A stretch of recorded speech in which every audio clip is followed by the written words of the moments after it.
জন্মদিনে ছেলের কেক কাটা হয় বলে টেবিলটা সরিয়েছিলাম, সেগুলো আবার সকালে উঠে ঠিকঠাক করলাম। জন্মদিন হোক বা ছোটোখাটো কিছু যদি বাড়িতে অনুষ্ঠান হয়, পরের দিনে কিন্তু অনেক কাজ বেড়ে যায়। আগের দিনে অনেক রিচ খাওয়া দাওয়া হয়েছে বলে আমি কিন্তু ভেবেই নিয়েছিলাম যে পরের দিনে একদম সিম্পল খাওয়া দাওয়া করবো, ভেবেছিলাম ভাতে ভাত খাবো। আজকে আমার ছোটো ছেলের ম্যাথ এক্সাম, ও কিন্তু এক্সাম দিতে চলে গেছে। তো তারপরে তো ভেবেছিলাম, আগের দিন থেকেই ভাবছিলাম যে ডাল আলু ভাতে খাবো। তো সেরকমই কিন্তু আমি ভাতে ভাত বসিয়েও দিয়েছিলাম, এদিকে ডালও বসিয়ে দিয়েছিলাম। তারপরে টেবিলটা সরিয়ে নিচ্ছি, কারণ কেক কাটা হয়েছিল, এর মধ্যে সব টেবিল চেয়ার সব সরানো হয়েছিল। আর কাজের দিদি কাজ করতে চলে এলে টেবিল চেয়ারটা সরানো না থাকলে না ওর কাজ করতে খুব অসুবিধা হবে।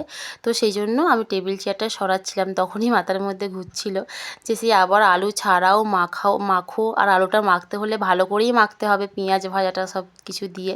তো সেই জন্য ভাবলাম যে তো তার থেকে বরঞ্চ আমি ডিম আলুর তরকারি করে নিই। তো সেই জন্য ডিম আলুর ঝোল বানিয়ে নিয়েছিলাম।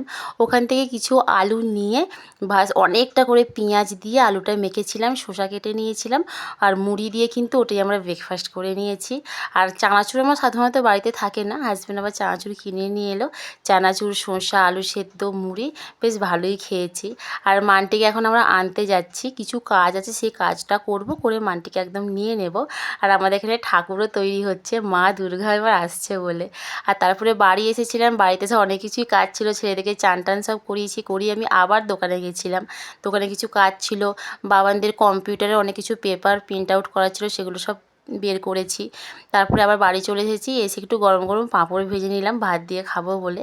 আর কালকে একটু চাটনি ছিল, সবথেকে বড় কথা পাঁপড় ভাজার কারণটা হচ্ছে চাটনি ছিল। চাটনি দিয়ে পাঁপড় ভাজা খেতে বেশ দারুণ লাগে।